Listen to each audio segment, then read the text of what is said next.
ये सबसे ज्यादा आवश्यक है। देखिए, सबसे पहले अगर आप अपनी बात को रख ही नहीं पाएंगे, आप अपने नेताओं को चुन नहीं पाएंगे और अपने वोट का अधिकार नहीं समझ पाएंगे, तो आप कैसे नेताओं को भेजेंगे? ऐसे नेता जो कमजोर होंगे, जो जैसा चाहे वैसे पॉलिसीज बनाएंगे।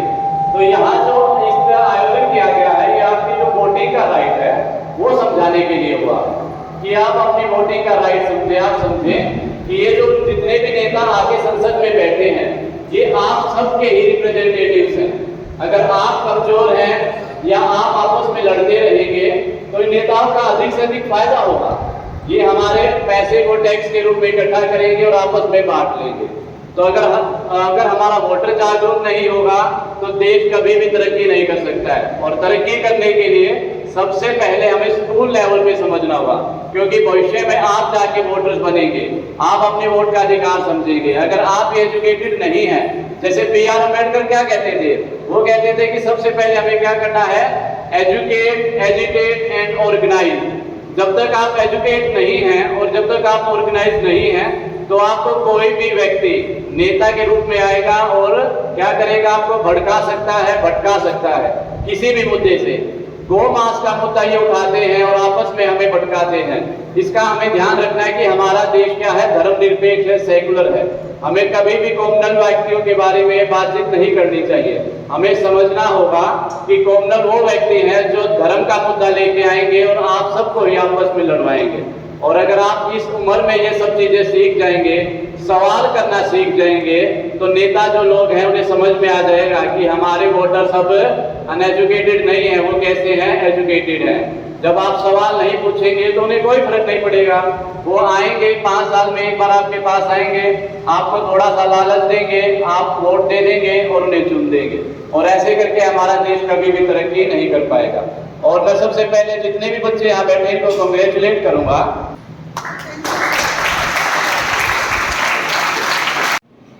बेटा, आज मैंने आपका मॉक पार्लियामेंट देखा है तो काफी बढ़ चढ़कर बच्चों ने इसमें भाग लिया है। मुझे तो ऐसा लग रहा है कि हमारे बच्चे ही हमारे देश के भावी नेता हैं, लीडर हैं। कितना अच्छे से बच्चों ने अपने मुद्दे को रखा है, कंट्रोवर्सी का जवाब दिया है।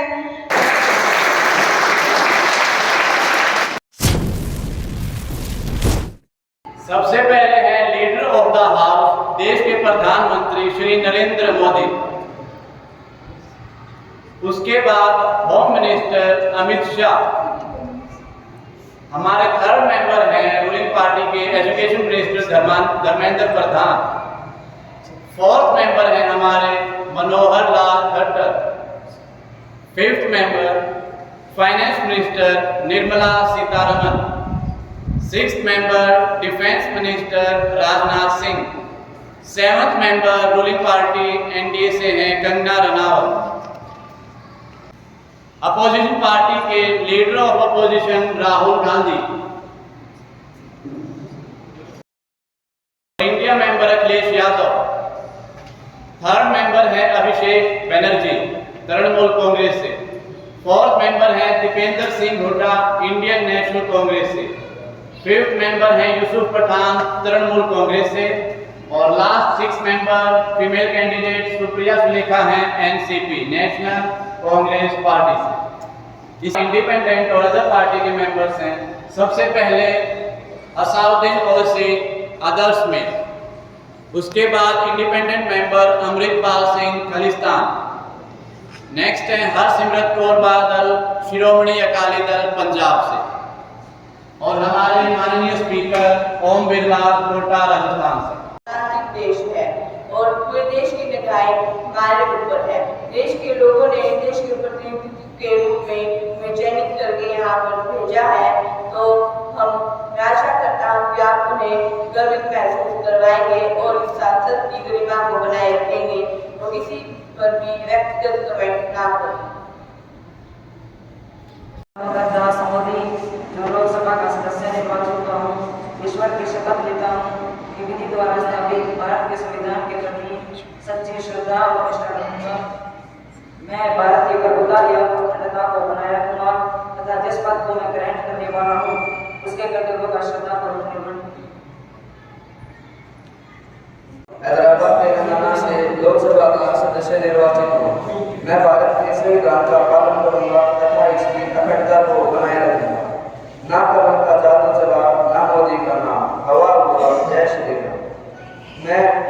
नरेंद्र दामोदर राष्ट्रपति से 3 तलाक के बारे में सवाल पूछना चाहता हूँ। ये संविधान के फंडामेंटल राइट्स के खिलाफ है। आर्टिकल 13 ये कहता है कि कोई भी सरकार फंडामेंटल राइट नहीं छीन सकती, तो आपने 3 तलाक को क्रिमिनलाइज क्यों किया? कुरान को मानना है तो पूरी तरीके से मानिए। 4 शादियां करने के लिए कुरान की क्या जरूरत होती है? कुरान की बात है 3 तलाक बोलने से किसी का तलाक नहीं होता सर। ये देश लोकतांत्रिक है, यहाँ पे हर व्यक्ति को जीने का मौका मिलता है। वह अपनी मर्जी कर सकता है, पर इतनी मनमानी नहीं चलती जितनी आप चलाना चाहते हैं। हो गया। मैं आप सभी के सामने बीजेपी से कुछ सवाल पूछना चाहूँगा। इन 10 सालों में आपने क्या किया है? क्या हिंदू मुस्लिम को अलग कर वोट बैंक को बढ़ाया है? जो डेवलपमेंट की बात आप कर रहे हैं ना, होम मिनिस्टर से पूछना चाहूँगा कि क्या है हमारे डेवलपमेंट में, क्या है हमारे देश में, क्या हो रहा है हमारे देश में? आज भी आप मंदिरों पर जाकर देख लीजिए, गरीबों की लाइन लगी है। अगर दिल्ली में कहीं बाढ़ आ जाती है तो उसको रोकने का कोई मैनेजमेंट नहीं है। आखिर क्या कर रहे हैं हमारे देश के लोग, आखिर क्या कर रही है हमारी सरकार? मैं आपसे पूछना चाहूँगा।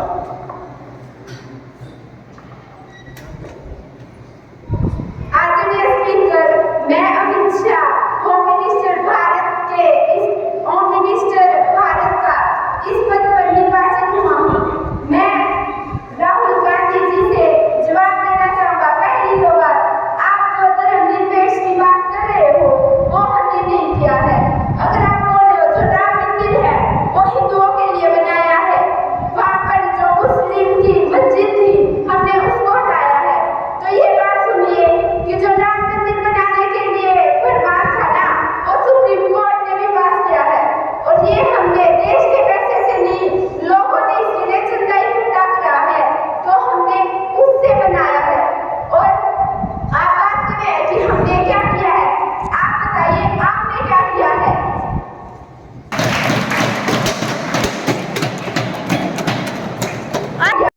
आपने 25,000 करोड़ की लूट की है, हम विरोध करते हैं। जो खुद लुटेरा हो और वो क्या ही कहेगा। रही बात कांग्रेस की, कांग्रेस मरीजों के साथ सेवा करती रही, कांग्रेस घोटाले करती रही, ठीक है। देशवासियों सुनो कांग्रेस की सच्चाई। जब चीन अपनी सैन्य ताकत बढ़ा रहा था तब कांग्रेस पनडुब्बी और हेलीकॉप्टर घोटाले कर रही थी। और जब चीन अपनी टेक्नोलॉजी से दुनिया को झुका रहा था तब कांग्रेस 2G घोटाला कर रही थी। और जब चीन अपना कच्चा माल एक्सपोर्ट कर रहा था तब कांग्रेस कोयला का ट्रांसपोर्ट कर रही थी और उसका घोटाला कर रही थी। जब चीन ओलंपिक की तैयारी कर रहा था तब कांग्रेस कॉमनवेल्थ घोटाला कर रही थी। इसके बारे में आप क्या कहना चाहेंगे? हमारे द्वारा बेटी बचाओ बेटी पढ़ाओ योजना चलाई गई, स्वच्छ भारत मिशन चलाया गया, PM मुद्रा योजना चलाई गई, अटल पेंशन योजना चलाई गई और स्मार्ट सिटी योजना चलाई गई। आपने ऐसी क्या योजना चलाई जिससे देश की तरक्की हुई, बताइए। सांसद की गरिमा को बनाए रखे, उसको ग्राउंड लेवल पे इम्प्लीमेंट भी करना होता है। आज मैं यह कहना चाहूँगा, राम मंदिर का उद्घाटन किया था हमारे माननीय प्रधानमंत्री ने 22 जनवरी 2024 को। राम मंदिर को बनाने में कुल 1800 करोड़ की लागत आई थी, लेकिन जून 2024 में 5 महीने हुए नहीं कि पहली बारिश में राम मंदिर की छत दबने लगी। अटल सेतु 12 जनवरी 2024 को 17,840 करोड़ की लागत से बना। 5 महीने बाद 26 जून 2024 को उसमें क्रैक आ गए। महर्षि शिवाजी महाराज का स्टैचू 4 दिसंबर 2024 को बना, लेकिन 9 महीने बाद हवा के कारण में टूट गया। हर चीज में भ्रष्टाचार है। आप क्या कर रहे हैं? क्या जादू है मोदी जी के हाथ में? जिस भी स्मारक का उद्घाटन करते हैं उसका कुछ महीनों में पोस्टमार्टम हो जाता है। तो ये मैंने नहीं बनाए, ये जिन्होंने बनाए उनके ऊपर केस चल रहा है। और रही बात शिवाजी मूर्ति की, उस पर भी अभी केस चल रहा है। आर्किटेक्ट जो मेन था उसको गिरफ्तार कर लिया गया और एक बार अभी CBI जांच चल रही है, उसको जल्दी से जल्दी गिरफ्तार कर लिया जाएगा और स्ट्रिक्ट एक्शन लिया जाएगा। रही बात आपकी पार्टी TMC की, आप मुझे बताइए कि 14 या 15 तारीख को पुलिस की मौजूदगी में हिंसा क्यों हुई? क्या आप छिपाना चाहते थे कलकत्ता केस को? क्या कलकत्ता केस की सच्चाई छिपाना चाहते थे? इस केस को लेकर पूरी TMC पार्टी टुकड़ों में बट गई। TMC के सांसद सुखेंदु शर्मा कलकत्ता पुलिस कमिश्नर व आर्टिकल प्रिंसिपल से पूछताछ की मांग की तो कलकत्ता पुलिस ने भ्रमित केस की जानकारी पर उन्हें नोटिस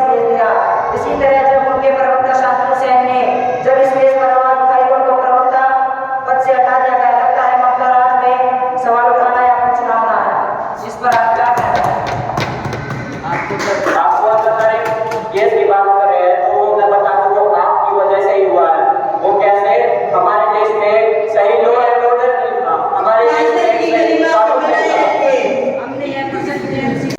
पंजाब से मैं आज अपने सिख भाइयों के लिए यहाँ पर एक नए देश की मांग के लिए आया। कृपया प्रधानमंत्री जी मेरे सवाल का जवाब।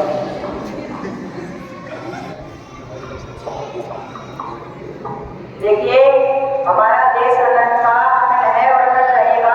आप देश के टुकड़े टुकड़े नहीं करना चाहें। हम सबको पता है कि 26 जनवरी को क्या हुआ था, जिसकी वजह से हमारे किसान भाइयों को दोषी ठहराया गया था। उस पर आप क्या जवाब देना चाहेंगे?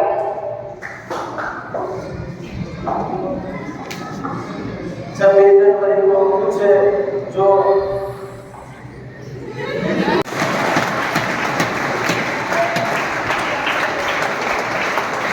26 जनवरी को गलत हुआ था। और आप ये भी तो जानते हैं कि 1938 में कितने सिखों की जान चली गई थी। उस टाइम उनका शासन था, हमसे नहीं, ठीक है?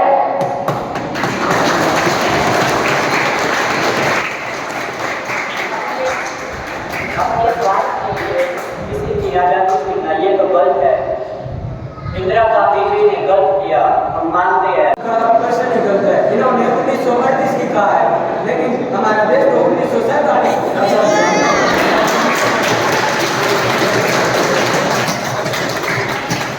को बनाए रखे और शोर कम करें। पाकिस्तान देश लूट ले गया तो गया।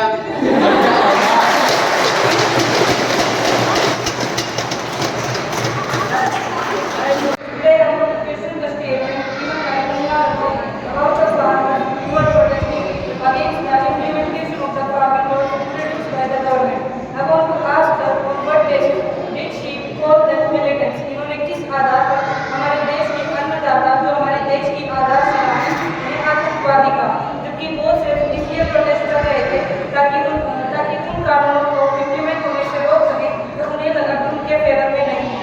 इन्होंने पूरे देश के किसानों का अपमान किया है। इसके बाद इन्होंने उन महिलाओं के बारे में कहा कि जो पंडित अखाड़े के हिसाब से धरने पर बैठी हुई थी, जिन्होंने किसान आंदोलन में हिस्सा लिया, जबकि वे सिर्फ अपने किसान भाइयों का साथ देना चाहती थी। मैं हरसिमरत कौर बादल के सवाल का जवाब देना चाहती हूँ। मैं मंडी के लोगों के प्रतिनिधि के रूप में यहाँ पर इलेक्ट की गई हूँ। मैं उन्हें बताना चाहती हूँ कि जो औरतें फार्मर्स प्रोटेस्ट में बैठी हुई थी, उन्हें जब पूछा गया मीडिया के द्वारा कि वो यहाँ पर किसने बैठी गई है, तो उन्हें ये तक नहीं पता था कि किसान फार्मर्स प्रोटेस्ट यहाँ पर क्यों किया जा रहा है। तो आप ऐसा कैसे कह सकते हैं कि मैंने गलत कहा था? और वो आप कैसे कह सकते हो कि किसान है आपको उसमें भाड़े पर लेकर आई गई है, क्योंकि उन्हें तो ये पता ही नहीं कि वो यहाँ पर किस लिए आई गई है। और आप ग्राउंड लेवल पर भी देख सकते हो कि आज भी कितनी सारी औरतों को भाड़े पर लेकर जाया जाता है रैलियों में। क्या आपके पास? हाँ, मेरे पास बिल्कुल प्रूफ है। मैंने बताया मीडिया ने जब उनसे पूछा तो उन्हें ये तक नहीं पता था कि फार्मर प्रोटेस्ट होता है और उन्हें किसने यहाँ पर बिठाया गया, वो यहाँ पर किस लिए आई है। हमारे देश में महिलाएं हर एक क्षेत्र में अपना योगदान देती हैं और इसी वजह से वो सिर्फ अपने किसान भाइयों का साथ देने के लिए वहाँ पर गई। तो उन्हें पता होना चाहिए कम से कम कि वो यहाँ पर किस लिए आई है, या फिर उनको ये भी तो पता होना चाहिए कि वो सही विरोध कर रही है, नहीं क्या पता। मीडिया को क्वेश्चन पूछने का मौका मिलेगा। नमस्कार, मैं मीडिया हूँ। मैं सर्व डेमोक्रेसी का चौथा स्तंभ हूँ। मैं आपकी नज़र हूँ, मैं आपकी आवाज़ हूँ। अगर आपको कोई भी प्रश्न पूछना है तो आप मेरे माध्यम से पूछ सकते हो। ये वही नेता है जिन्होंने हमारे देश को आगे बढ़ाने के लिए यहाँ पे बैठे हैं। अगर आप कोई सवाल पूछना चाहते हैं तो अपनी जगह पर खड़े हो जाइए। वो आपने अयोध्या में बनवाया, तो वहीं से आप कैसे हार गए? क्या आप इसके बारे में कुछ कहना चाहेंगे? देखिए, राम मंदिर जो एक भव्य स्थल है वो सभी के लिए समान जरूरी नहीं है। अगर कहीं पे कोई भी भव्य स्मारक बना दिया जाए तो वहीं पे जिस पार्टी के मेंबर ने बनाया वो जीत के ही आएगा। वो उनके लोगों पर डिपेंड है कि वो आगे लेकर किसे जाते हैं। तो आपका ये क्वेश्चन गलत माना जाएगा। तो आपने क्या ये जान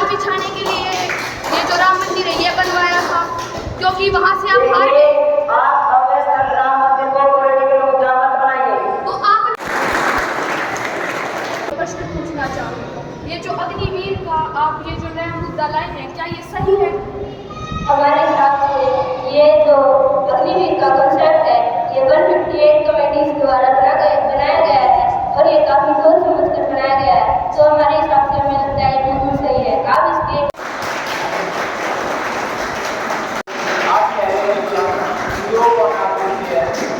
ये तो आप बस कर रहे हैं जैसे कि अमित शाह, जैसे कि हम किसी को भी खिलाते हैं, गाय है, भैंस है, उनको बांधे चारा गिराते रहते हैं तो उन्हें आदत हो जाती है, वे आलसी हो जाते हैं। आप लोगों को एम्प्लॉयमेंट क्यों नहीं दे रही है? आप कह रहे हैं कि हम हिंदी को हमें हिंदू और मुसलमान में कोई डिफरेंस नहीं करें, आप डिफरेंस कर रहे हो। आप कह रहे हो कि अनाज के ऊपर मुद्दा है कि आप ये बता कि काफिला क्यों लुटा, हमें रहे जुनों से मिला नहीं, तेरी रह बरी का है ये सवाल।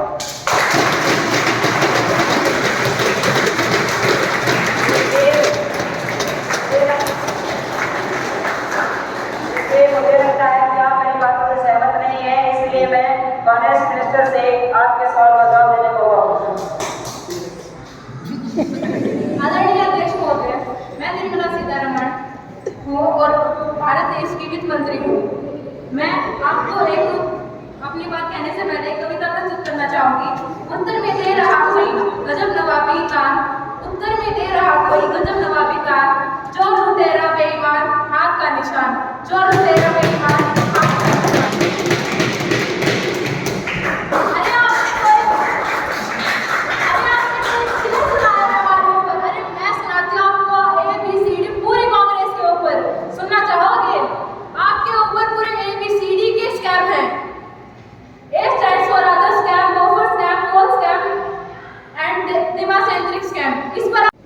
आदरणीय स्वागत, मैं सुप्रिया सुलेखा एनसीपी पार्टी से।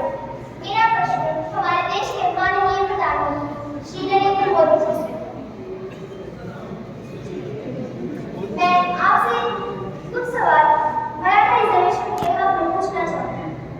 हमारे देश का कॉन्स्टिट्यूशन बना था तो डॉक्टर बी आर अम्बेडकर ने यह साफ लिखा था कि जो डिप्रेस्ड कास्ट एसोसिएशन है उनको रिजर्वेशन दी जाए, लेकिन जब जनरल क्लासेस और डिप्रेस्ड क्लासेस इक्वल आ जाएंगे तो उनकी रिजर्वेशन हटा दी जाएगी, लेकिन ऐसा नहीं है। ऐसा क्यों नहीं हुआ? देखिए, जो आप रिजर्वेशन की बात कर रहे हो, बहुत से जनरल ऐसे बैठे हैं जो SC ST से भी निम्न स्तर के माने जाते हैं, उनकी हालत उनसे भी बहुत खराब है। तो हम अब ग्राउंड लेवल पर जाकर उनके तहकीकात करेंगे और इस पर स्ट्रिक्ट एक्शन लिया जाएगा। मैं जो है इस पर थोड़ी तहकीकात करूँगा। आपसे गुजारिश करता हूँ कि आपका कोई क्वेश्चन नहीं होगा, अगर है तो आप पूछ सकते हैं।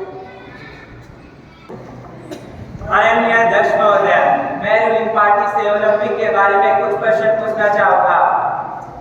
मैं उनसे जानना चाहता हूँ कि हमारे भारत में ओलंपिक के केवल 6 मेडल तथा दूसरे देशों जैसे USA में 40 मेडल हैं। आप इसका जवाब दीजिए। देखिए, ओलंपिक घोटाला आपके ही समय हुआ था, तो आप उसमें प्रश्न कैसे उठा सकते हो? रही बात आपके इस प्रश्न की, हम उसकी तैयारी नहीं करा रहे थे, जो कोच उनकी तैयारी करा रहे हैं, हमने बेस्ट ट्रेनर सुधार किए हैं, वो उनकी तैयारी करा रहे हैं, तो थोड़ी बहुत चूक रह जाती है तो उनकी कमी है, इसके आप सरकार को दोषी नहीं ठहरा सकते। आप एक बार प्रश्न आदरणीय, मैं नेताओं से यह प्रश्न पूछना चाहती हूँ कि लोकसभा में 25 से 21 साल की रिजर्वेशन क्यों नहीं दी जा रही है? उम्र 25 साल की उम्र से 21 साल की उम्र में रिजर्वेशन क्यों नहीं किया जा रहा है? कैबिनेट में कुछ नहीं समय है जब सशक्त निर्वाह के लिए योगदान सशक्त जरूरत है।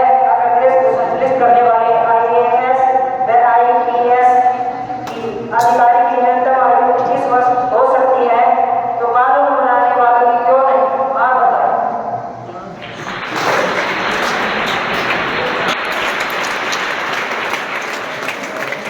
आपकी योजना गलत है। जो सभी बातें वो आर्मी में चले गए, सोल्जर कौन बनेगा, इंजीनियर कौन बनेगा? आप इसका जवाब दें। सभी बात ये नहीं कहा मैंने। आपने ये कहा था कि जो सभी हमारे भारतीय देश की रक्षा करना चाहते हैं, सभी रक्षा करने चले गए, तो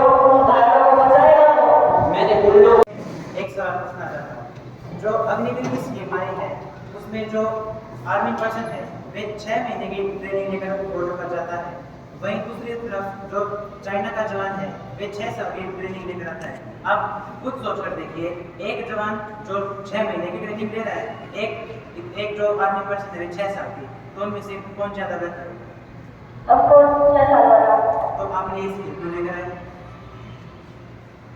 देखिए हमारे